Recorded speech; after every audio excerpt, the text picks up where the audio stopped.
Мокрото почистване е основна форма на почистване на PVC подове съгласно EUNORM D2210. За почистване на гъвкави подове е необходимо първо да се определи материалът. При гъвкавите подове става дума за балатум, PVC и гумени подове. За да разграничите тези три гъвкави слоя, трябва да направите тест с игла. Първо загрейте една игла за около 6-8 секунди.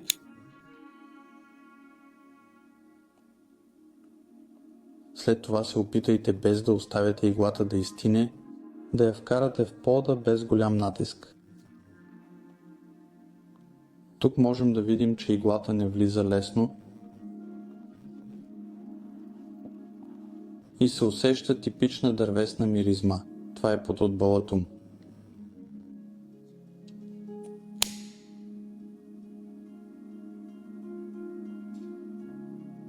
Тук иглата се движи доста лесно. Тази настилка обикновено мирише на пластмаса или синтетичен материал и резултатът е издотина, подобна на вулкан. Това е PVC под.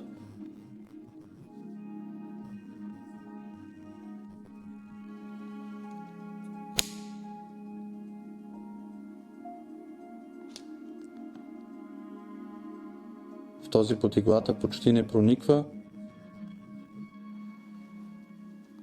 Той мирише типично на гума. И също така няма остатъци.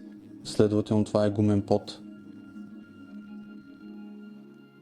Преди да започнете каквато и да е дейност по почистване, за да изберете правилните химикали, както и подходящото оборудване и машини, е необходимо да идентифицирате всеки от подовете, за което вижте подробна информация в нашето ръководство Reinigungstechnik. При всички операции по почистване трябва да се спазват общи предпазни мерки и мерки за защита. В зависимост от средата и ако има деликатни повърхности, може да са ви необходими покриващи и залепващи маскиращи материали, постелка за улавяне на мръсотия, знак опасност от подхлъзване и необходимите лични предпазни средства, като ръкавици, очила и предпазни обувки. Преди започване на всяка дейност по почистване, повърхностите, които ще се обработват, и съседните повърхности трябва да се проверят за предишни повреди и да се оценят потенциалните повреди. Всички отклонения трябва да бъдат документирани и да бъдат съобщени на клиента, възложителя или ръководителя. За това основно почистване ще ви е необходим високоалкален основен почистващ препарат със стойност на pH 14, разпенващ препарат и подходяща полимерна дисперсия за третиране. Необходимо е следното оборудване и машини. За отстраняване на груби замърсявания използвайте магнитна прахосмокачка или, като алтернатива, прахосмокачка или моп за влажно почистване, количка за мопиране с двойна кофа с дръжки и капаци за моп, машина за почистване на подове, диск за почистване и кафяви подложки, машина за почистване на ръбове и ъгли, подходяща за ръчни подложки, прахосмокачка за влажно почистване и за последваща обработка на подложки, кърпа от агнешка кожа или моп от микрофибър. Преди всяко почистване, междинно или основно, трябва да се отстранят грубите замърсявания. Високоалкалният основен почистващ препарат се измерва в подходящото съотношение на смесване в машината за почистване на подове.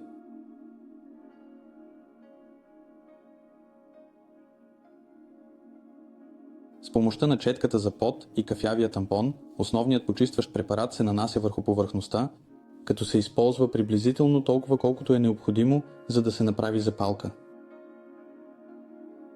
Основният почистващ препарат трябва да се остави да действа за около 10-15 минути. През това време ъглите и ръбовете могат да се обработят ръчно или механично с кафява подложка. След изтичане на времето за реакция подът се обработва старателно, надлъжно и напречно, за да се отстранят механично покритието или остатъчните вещества за грижа, за да се избегне натрупване на пяна и повреда на двигателя на мократа прахосмокачка. Гъба се напоява с пенообразовател и се пуска в резервоара. След този процес повърхността трябва да се изчисти с прахосмокачка от входа на стаята до последния ъгъл. След почистване с прахосмокачка подът трябва да се неутрализира обилно с чиста вода, Довършителни работи, ако е необходимо, чрез почистване с прахосмокачка или многократно мокро миене. След като изсъхне за около 15-30 минути, можете да започнете да нанасяте продуктите за грижа. Достатъчно количество от полимерната дисперсия трябва да се излее от бидона на пода или алтернативно да се излее от кофа и да се разнесе равномерно отвътре навън. Прилагайте продукти за грижа за первазите само по време на първото нанасяне, ако е необходимо. При нанасяне на продукта се уверете, че полимерната дисперсия е равномерно разпределена, че в помещението няма течение и че след изсъхване на покритието няма да има повече преработване. В зависимост от температурата и влажността в помещението, първото покритие изсъхва за 30-45 минути. Можете да проверите това с гърба на ръката си. След като покритието изсъхне, продуктът може да се нанесе втори път.